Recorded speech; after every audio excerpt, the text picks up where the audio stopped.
ওই দিন সকালে যাইতেছিলাম গা কুয়াশার মধ্যে স্টুডিওতে। তো ওই দিন আসছিল দিদির প্রো মেকআপ ব্যাচের ফার্স্ট ডে ক্লাস। আর আমরা স্টুডিওটা আবার রেনোভেট করা হয়েছে, এখনো পুরোপুরি কমপ্লিট হয়েছে না, আরো অনেক কাজ বাকি রয়েছে। তারই মধ্যে আমরা ক্লাসও স্টার্ট করে দিতে লাগছে। আর ওই দিন সকাল সকাল গিয়ে প্রোডাক্টস বাগেরা সবকিছু ঠিকঠাক করছি। আর ক্লাস 9টা 9:30টার মধ্যে স্টার্টও হয়ে গেছিল। আর যেহেতু ফার্স্ট ডে আসছিল, ফার্স্টে তারা এটা বুঝাইতেছিল লাইট সেট আপ। আর ওই দিন তেমন বেশি আর ক্লিপ নিতে পারছে না, যেহেতু তারা ডেমনস্ট্রেশনের পরে প্র্যাকটিসও আসছিল, সেই কারণে আর ক্লিপ নিছি না, অনেকটা ব্যস্ত আছিলাম। তো এটা হলো তার পরের দিনের ক্লিপ। ওই দিনও তার প্র্যাকটিস হইতাছিল।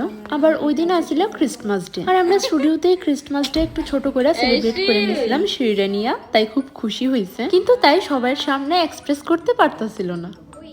সান্টার মাসি মুল্লা লাগবে, সান্টার মাসি আর বাগনি। আমি তো না, আমার তুই লেগে দিব। আমারে দিছ না, আমারে দিছ না।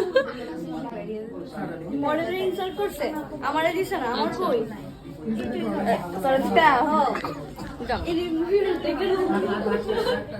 আর এই হইল ক্রিসমাস ডে কেক, যেটা দেখতেও ভীষণ সুন্দর আছিল।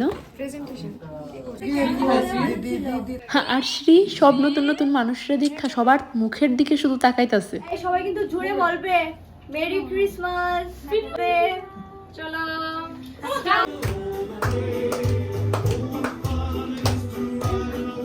সবাই বলো merry Christmas. Merry Christmas, merry Christmas, merry Christmas.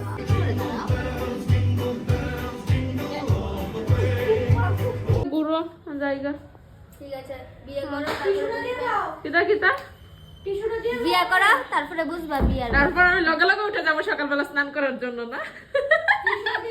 ডাইলের মজা তোলে না সবাই বিয়েটা করে আর ভালো লাগতেছে না, জায়গা